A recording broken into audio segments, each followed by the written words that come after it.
Hello everybody and welcome back to the channel. Yes, Manchester United have won today.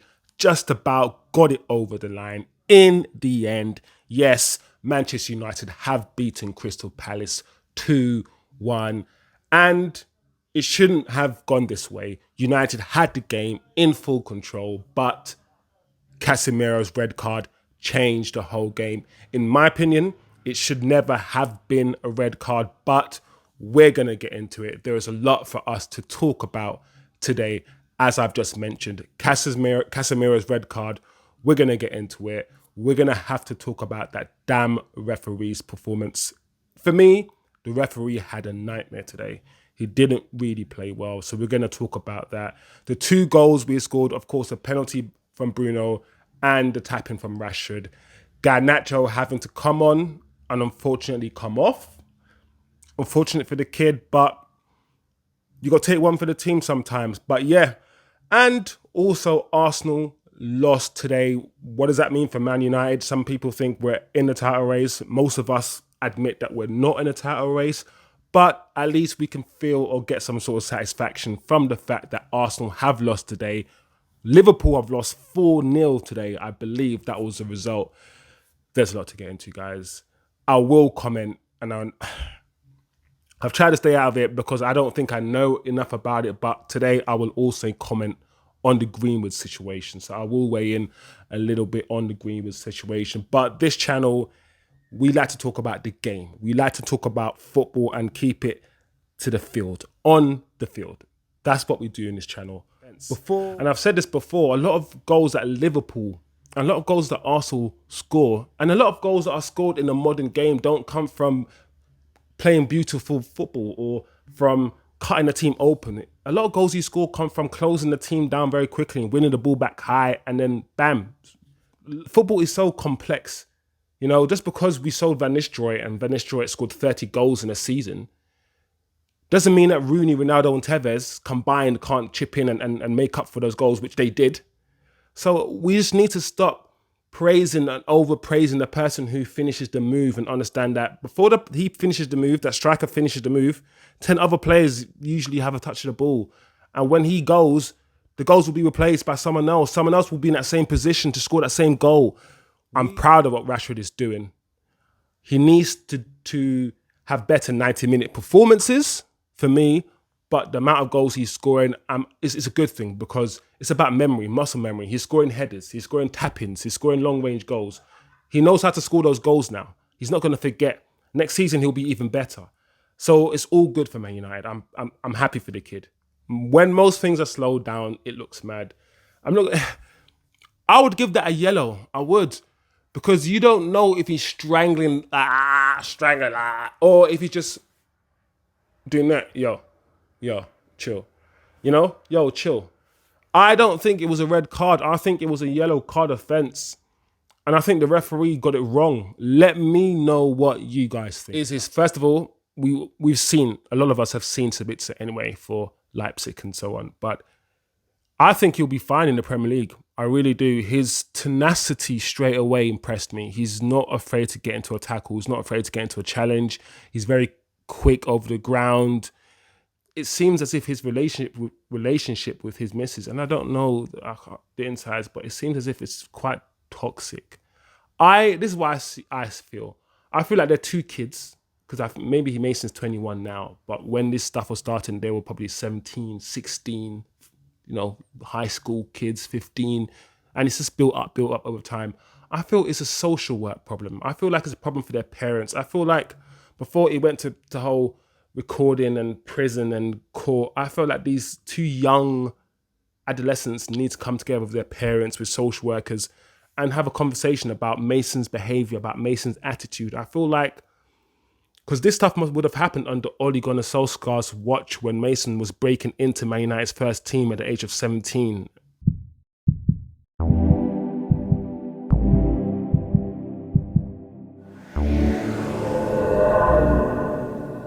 If you're not... Before we get into all of that, there's so much to talk about, yeah. Damn.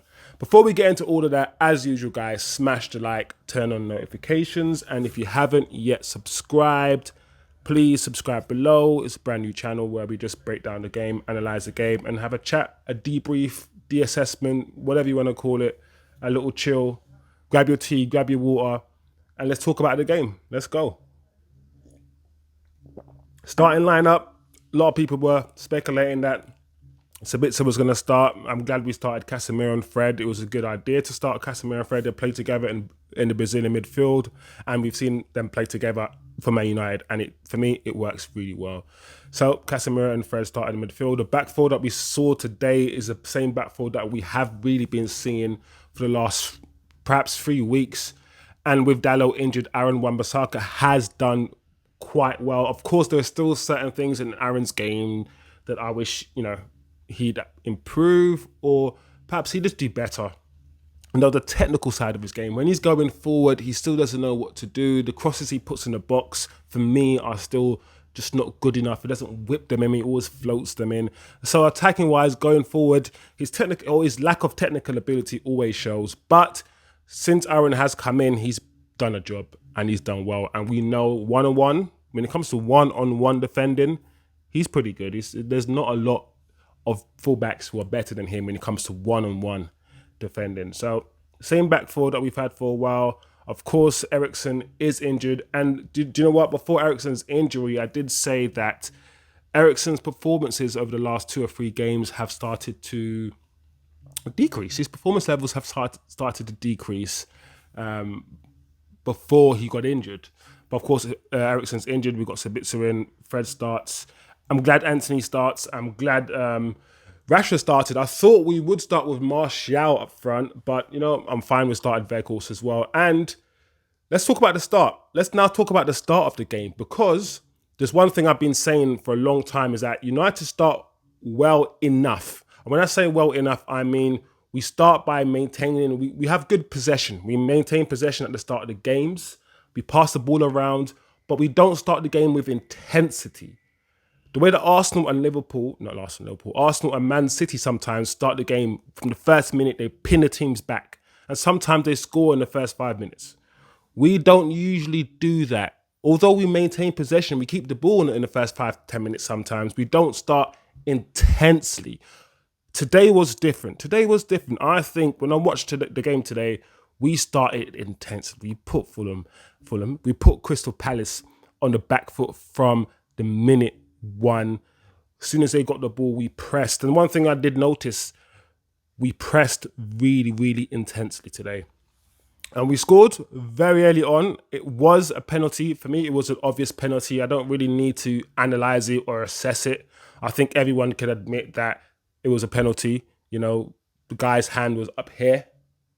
Clear penalty for me. Bruno scored. I thought Rashford personally would have taken it, but Bruno took the penalty, as he does. I think he missed his previous 2. He scored today, and he settled down. He settled us well. He settled the team well. After scoring that, we didn't play. After scoring that, we continued to play well. We continued to move the ball quickly. We continued to move the ball with speed. We continued to play with intensity. Every time they had the ball, we closed them down. We didn't give them any time to really pass out from the back. Our pressing game was what impressed me today, especially in the first 10 minutes of the game. And that for me needs to continue. I don't know is whether the fact that Eriksen, and for me, Eriksen, while he's good technically, sometimes I think Eriksen lacks the intensity needed to play, certain games. So I don't know if it was because we played with Fred, and we know Fred is very mobile, very agile. He moves around a lot. He covers the ground. Maybe it's because Casemiro had Fred behind him, beside him, who's a bit more mobile. That's the reason why we could close the game down more. That's the reason why we can close Crystal Palace's defense down quicker. That's the reason why we press better. I don't know, but maybe that has a part to play. I think it does.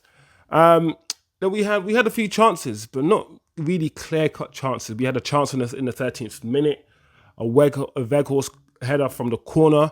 Then we had a Rashford shot from a Bruno chance, and that Rashford shot from the Bruno chance on the 26th minute came from us winning the ball back high up the pitch. Came from us closing the ball or closing down Crystal Palace's defence. And I've said this before, a lot of goals that Liverpool, a lot of goals that Arsenal score, and a lot of goals that are scored in the modern game don't come from playing beautiful football or from cutting the team open. A lot of goals you score come from closing the team down very quickly and winning the ball back high, and then bam. Look at Liverpool, the way Liverpool play, for instance. A lot of the goals they score, because they play heavy metal football, just from front to back, quickly, bypass the midfield, intense running, intensity. Their midfield are work, not now, by the way, I'm not talking about Liverpool right now, but the Liverpool that we saw 2 years ago for Klopp, a workhorse midfield. And a lot of the goals they scored came from the fact they just closed teams down and just won the ball back high up the field. That's it. They didn't need to really create much all the time, and that's what I liked about the chance that we created on the 26th minute. Close teams down, great chance created. Another chance created around the 35th minute. Rashford passed the ball or laid it through to Weghorst. Weghorst drifted down over to the left, cut it back for Fred. Fred with a near post finish, unfortunately hit the side netting.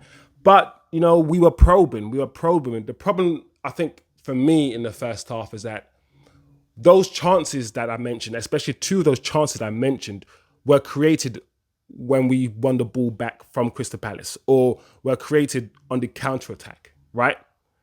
Whenever Palace managed to get back into their shape, the low block, right, we found it difficult to create a chance then. And most teams find it difficult to create chances against low blocks. That's why the defending team uses a low block, because it's why would you not, But we just we lacked a bit of link play in the midfield. Whenever Crystal Palace, for me, sat back, we didn't have that link play, and we didn't have the necessary creativity for me. And that's probably maybe where we missed a bit of Christian Eriksen, perhaps you could argue. But the second half fizzled out. But that's fine. I thought to myself, we're 1-0 up. The game is. United were in relative control of the game. Crystal Palace didn't really offer much going forward. And whenever they did, our defence just mopped it up. Our midfield mopped it up. And everything was going well. Start of the second half, I think around the 58th minute, Garnacho came on for Weghorst. Once again, I'm surprised that Garnacho came on for Weghorst. Why not put on Martial? Why not do something different? But after that substitution, we scored. And it was a Rashford goal. And Rashford, we're going to talk about Rashford right now. Once again, the guy is scoring goals. The guy is on fire right now. And long may it continue. He's not putting in great 90-minute performances. And that's, we must just say what we see. Rashford today didn't have his best game, but he scored. So let's be encouraged that he continues to score. And the one thing I'm also encouraged by with regards to Rashford is that I think he scored 18, 19 goals already. And people were saying how, Cristiano Ronaldo scored 18 goals in that season. It's amazing, blah, blah, blah. Without him, we wouldn't have finished sixth. And listen, that's not how football is. Football's not so black and white and left and right. Goals are always replaced. I said this in my previous video. You can have somebody on your team, right, who scores 18 goals, but makes the rest of the team worse, i.e., for the rest of the team, he's a negative. He's a net negative. Or you can have someone who scores 5 goals, but makes the rest of the team play 30% better. So he's a net positive to the team. Football is so complex. Just because we sold Van Nistelrooy and Van Nistelrooy scored 30 goals in a season, doesn't mean that Rooney, Ronaldo and Tevez combined can't chip in and make up for those goals, which they did. So we just need to stop praising and overpraising the person who finishes the move and understand that before he finishes the move, that striker finishes the move, 10 other players usually have a touch of the ball. And when he goes, the goals will be replaced by someone else. Someone else will be in that same position to score that same goal. We overpraise the person who finishes the move, the striker, a bit too much when we watch football in this country, in my opinion. I don't know why I started talking about that, but I guess the point I'm trying to make is I'm proud of what Rashford is doing. He needs to have better 90-minute performances for me, But the amount of goals he's scoring is a good thing because it's about memory, muscle memory. He's scoring headers, he's scoring tap-ins, he's scoring long-range goals. He knows how to score those goals now. He's not going to forget. Next season, he'll be even better. So it's all good for Man United. I'm happy for the kid. But let's just say what we see. Let's not start saying that he's the best footballer in the world and all these things, because he's not. That's all I'm saying. Let's be measured in our approach to Rashford. But good goal once again, 2-0 up. What to say? We were coasting. Until... All right, the red card. Let's talk about this red card now, because I don't know, when something is slowed down, it looks crazy. When most things are slowed down, it looks mad. I would give that a yellow. I would. Because you don't know if he's strangling, or if he's just doing that. Yo, chill. Chill. I don't think it was a red card. I think it was a yellow card offence. And I think the referee got it wrong. Let me know what you guys think about that. I think the referee got it wrong. Personally, let me know what you think. Yeah, I don't think it was a red card offence. I think the referee, not just in that instance, but the referee got a few calls wrong, I think. A few times when we got the ball, especially when Sabitzer came on, and we're going to talk about Sabitzer as well, giving Crystal Palace needless fouls, and I think he got some calls wrong. He got the penalty call right. I don't think he got the Casemiro red card right. And I just felt that he was giving Crystal Palace a lot. And the referee, for me, was being very suspect. I don't know, man. Let's launch an investigation on this ref. I don't know, man, because this ref, I don't know. Who's that Brentford guy? That's Brentford striker, Ivan. I think Ivan Toney and the ref are in cahoots. I think they're teaming up, doing some betting thing. I don't know. But the referee, for me, had a shocker. Let me know what you guys think of the referee's performance today and what decisions, or the lack of decisions, or the crap decisions he's made. Let me know what you think, man. I'll be interested to see, what you guys think. But yeah, Casemiro went off. He choked the man out. He's got sent off. But, and this is the thing, right? Even when Casemiro came off, the way the game was panning out, I thought United was still going to be in full control of the game. But Ten Hag made no changes. And I think that was perhaps, once again, let me know what you guys think. Should Ten Hag had made a change straight away? We lost our DM in Casemiro, right? And from my perspective, what I saw was Bruno and Fred just sit deeper. Anthony on the right, Garnacho on the left, Rashford up front. And I would have thought that he would have made a change, a substitution straight away, but he didn't. And he made, of course, people just moved into their positions, but he didn't make a substitution. And I think, it's hard to point fingers, and it's hard to criticize Ten Hag, especially after what he's done. And of course, I'm not manager, but I wonder if he should have made a change then, because not only did Crystal Palace get a chance afterwards, they scored a very annoying goal. It's a very annoying goal to concede because there was no one around Schlupp, whatever you want to pronounce his name, Schlupp. When he scored, he was free, and the ball just came to him, I think, from a Crystal Palace corner. So that goal, after conceding that goal, we were penned back. And we had to defend. United had to defend essentially for 15 minutes, 20 minutes straight. I think they scored their goal around the 75th minute. And we just had to defend for 20 minutes straight. Then Ten Hag decided to make the change around 80 minutes. So they scored on the 75th minute. Or should I say, the red card was in the 69th minute. They scored in the 75th minute. Ten Hag made a change in the 80th minute. And like I said, maybe Ten Hag should have made that change straight away. Who knows what difference that would have made. But Sabitzer made his debut. He came on for Anthony. For me, Anthony had a good game today. He's had 2 good games in a row. In fact, I think he had a better game than his counterpart on the other wing. It's just that Rashford scored. If Anthony scored, people would be talking different. I think over the time in terms of their minute by minute performances, I think Anthony had a better game than Rashford. But they both had a decent game today. But yeah, we had to dig deep.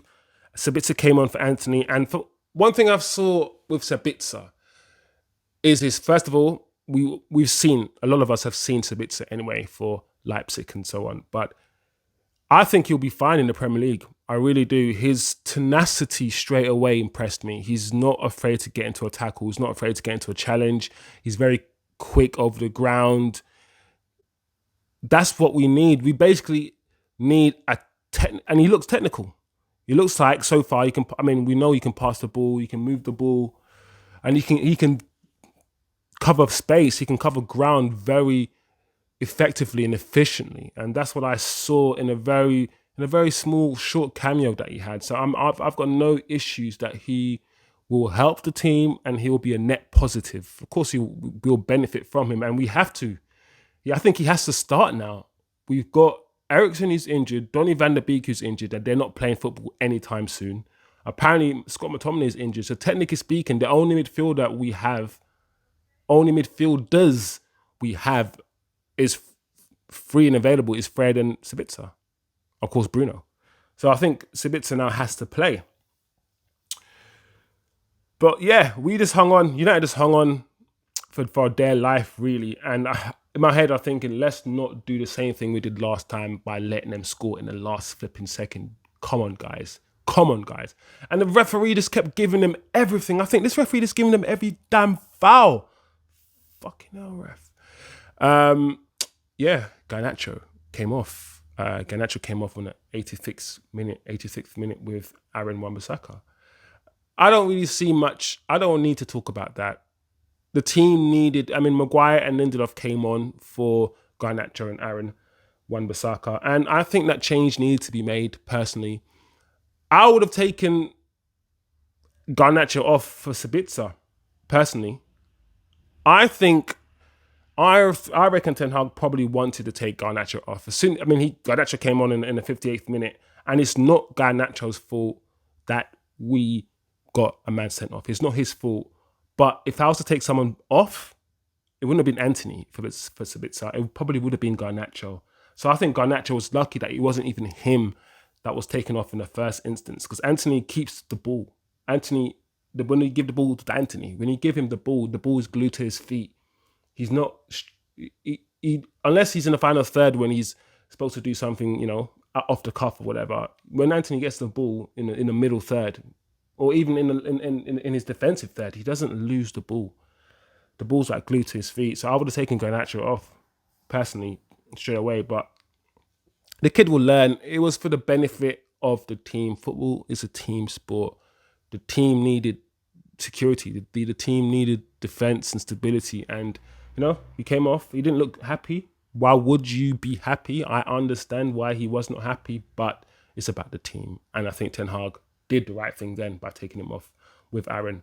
But yeah, we held on. United held on in the end. And that was it. The game ended 2-1. And United are not in the title race. I don't think United will win the title. But it was a good day. Good day. It was a good day. A good day for Man United today. Arsenal, like I said, lost to Everton. Liverpool, I believe, have lost 4-0. Man City will face Tottenham tomorrow. I think Newcastle play this afternoon. So by the time this video is up, most of you guys would have seen the Newcastle game would have been finished, perhaps. So today was a good day. Good day for Man United. Unfortunately, we're going to lose Casemiro for the next 2 or 3 games. But I'm encouraged from what I've seen with Sabitzer. I think the team is mature enough that if one player is changed in the team, hopefully it won't make that much of a massive difference. Casemiro will be missed. He has been our best player consistently this season. I think most people would agree with that. He will be missed, but it is what it is. Mason Greenwood, I don't know a lot about the Mason Greenwood incident. I'm just going to finish just by commenting on the Greenwood thing. I heard the recording, and for me, I don't know why the charges have been dropped, but the charges have been dropped. For me, I feel sorry for everyone in this situation. And the reason why I say this is because of this. Mason's a young boy. Man United got him when he was a kid. I think the club has a duty for Mason's well-being as well. His growth, his development as a human being, just like his parents do. And when I see a kid, 17, 18, who's getting paid 50 grand or whatever, a week and all these things, I fear for these kids, man. They're getting too much money too soon. And it seems as if his relationship with his missus, and I don't know the insides, but it seems as if it's quite toxic. This is why I feel. I feel like they're two kids, because maybe Mason's 21 now, but when this stuff was starting, they were probably 17, 16, high school kids, 15, and it's just built up over time. I feel it's a social work problem. I feel like it's a problem for their parents. I feel like before it went to the whole recording and prison and court, I feel like these two young adolescents need to come together with their parents, with social workers, and have a conversation about Mason's behavior, about Mason's attitude. I feel like, because this stuff would have happened under Ole Gunnar Solskjaer's watch when Mason was breaking into Man United's first team at the age of 17. That's when these things were happening. I'm thinking, who was protecting Mason? Who was guiding him then when he was breaking into the first team? He was, because Ole would have known about some of these things. The club would have known about some of these things. So that's why I don't feel like I'm going to go hard on Mason. Yes, what he did was wrong and it's despicable and disgusting. And if he went to court and all of these things, the punishment that he would have been given, I would be like, yeah, cool. Give him the punishment. He should be punished. But at the same time, I'm also thinking about the humanity. I'm also thinking about the fact that where's the club in all of this stuff? It's not, and it's not. He's going around doing this. It's something he's doing with his partner, something that he's with, and on top of it all, he's back with her. So the whole thing just feels like we just got a glimpse of somebody's relationship issues, and then that we perhaps shouldn't have. That's all that it feels like. It feels like she did like she could have gone to the police without putting everything online. And but at the same time, some abusers feel like that's the only thing they can do. The only thing they can do is they can't go to the police because police won't do anything. So we must also understand that delicate part. So it's so complex because you have to have compassion, you have to have empathy, but at the same time, there's so much logic that you can't miss. So it's a minefield. This whole thing is, for me, it's a minefield, and I get why so many people stay away from it, because if you say the wrong thing, whoop, you are gone. But I like to think of all these different possibilities. I don't like to stick my collar to the mast. I think if I was a club, I would get rid. But if, the club know more than me, so I understand if they don't get rid, if they don't rip up the contract, I get it. Ten Hag's had one issue with Ronaldo. For the harmony, for everything that's going around the club, I don't think it would be wise to put him back in. That's me personally. But if they do, then it is, I don't know, man. Anyway, there you go. There you have it, guys. I didn't think I was going to comment on the Greenwood thing, but I did. But yeah, there you go. Onwards and upwards. We got a game in almost every 3 or 4 days now. So it's a good thing. It's a good thing. I hope you have a good Saturday, guys. Enjoy it. Yeah, what do you guys think of the game? Let me know what you guys think. It was uncomfortable towards the end, but we got the job done. Let me know what you guys think of the Mason situation as well. There you have it, guys. Have a good weekend, and I will see you next time. As usual, like, share, subscribe, and do the damn thing, do the damn thing, do the damn thing. Peace. If you're not